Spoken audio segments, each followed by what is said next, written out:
ఒకప్పుడు H1B వీసాలు ఎందుకు పెట్టారంటే అమెరికాలో వాళ్ళ దగ్గర లేనటువంటి అంటే వాళ్ళకి టాలెంట్ లేనటువంటి టాలెంటు వేరే వాళ్ళకి ఎవరికి ఉందో ప్రపంచంలో ఎక్కడుందో వాళ్ళని తెచ్చుకుని వాడుకునేందుకు.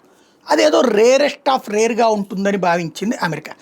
తీరా చూస్తే తర్వాత కాలంలో ఏమైపోయింది, వాళ్ళ ఖర్చులు తగ్గించుకోవాలంటే, జీతాలు తగ్గించుకోవాలంటే, వాళ్ళ వ్యయం తగ్గించుకోవాలంటే వేరే దేశంలో ఉన్నటువంటి వాళ్ళు రేరు, అమెరికాలో లేరు అన్నటువంటి పేరుతో అమెరికా వాళ్ళకు ఉద్యోగాలు మానేసి ఇతర దేశాలకి ఎస్పెషల్లీ మనోళ్ళే 72 నుంచి 73% H1B వీసాలు తీసుకున్నారు. తర్వాత చైనా వాళ్ళు 12% తీసుకున్నారు.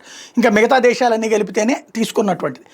దాంతో H1B వీసాలు ఎక్కువైపోయినాయి, జీతాలు తక్కువైపోయినాయి, సంస్థలు లాభాలు సంపాదిస్తున్నాయి, అమెరికాలో ఉన్నటువంటి వాళ్ళకి ఉద్యోగాలు కరువైనాయి. దాంతో ప్రజాగ్రహం పెరుగుతున్నటువంటి వేళ ఆ ప్రజాగ్రహాన్ని అస్త్రంగా చేసుకుని అధికారంలోకి వచ్చినటువంటి ట్రంప్, అమెరికా ఫస్ట్ అంటూ వచ్చినటువంటి ట్రంప్ ఇప్పుడు H1B వీసాల మీదన ఒక పీక పిసికి పారేశాడు. ఎలాగా అంటే H1B వీసా తీసుకున్నటువంటి వాళ్ళకి $1,00,000 ఏడాదికి రెమ్యునరేషన్, అదే వాళ్ళకి జీతం ఇవ్వగలిగినటువంటి వాళ్ళకే H1B వీసా అన్నట్టు, అట్లాంటి వాళ్ళకే ఉద్యోగం ఇవ్వమని. అంటే $1,00,000 ఇవ్వడం అంటే 88 లక్షల ఏడాదికి జీతం ఇచ్చి పైగా వీళ్ళకి కనీసం ఇంకో 88 లక్షల జీతం ఇవ్వాలి కదా, కనీసం 50 లక్షల జీతం అన్న ఇవ్వాలి కదా. అంటే ఆ స్థాయి ఖర్చు.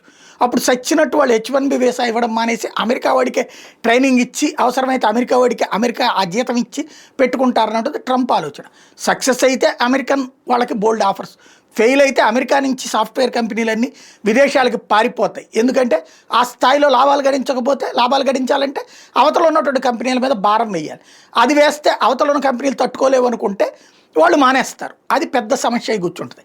చావోరేవో తేల్చుకునేటటువంటి పరిస్థితి వచ్చింది. ఇప్పుడు H1B వీసాలకు సంబంధించినటువంటి ఆర్డర్స్ ఇమ్మీడియట్ ఇంప్లిమెంటేషన్లోకి వచ్చేస్తానని ట్రంప్ ఎప్పుడైతే మాట్లాడాడో ఒక్కసారిగా ఉలిక్కి పట్టడం భారతీయుల వంతైంది. అందులో ఎస్పెషల్లీ భారతదేశంలో ఉన్నటువంటి వాళ్ళే అక్కడికి వెళ్ళి సెటిల్ అయినటువంటి నేపథ్యంలో H1B వీసాల మీదన ఇప్పుడు నానా తిప్పలు పడుతున్నారు, నానా ఇబ్బందులు పడుతున్నారు. అదే సందర్భంలో కంపెనీలన్నీ అర్జెంటుగా మీరు అమెరికాలో ఉంటే ఎక్కడికి పోబాకండి, బయట ఉన్నటువంటి వాళ్ళు ఇమ్మీడియట్గా వచ్చేయండి అన్నటువంటి పిలుపులు ఇస్తున్నాయి.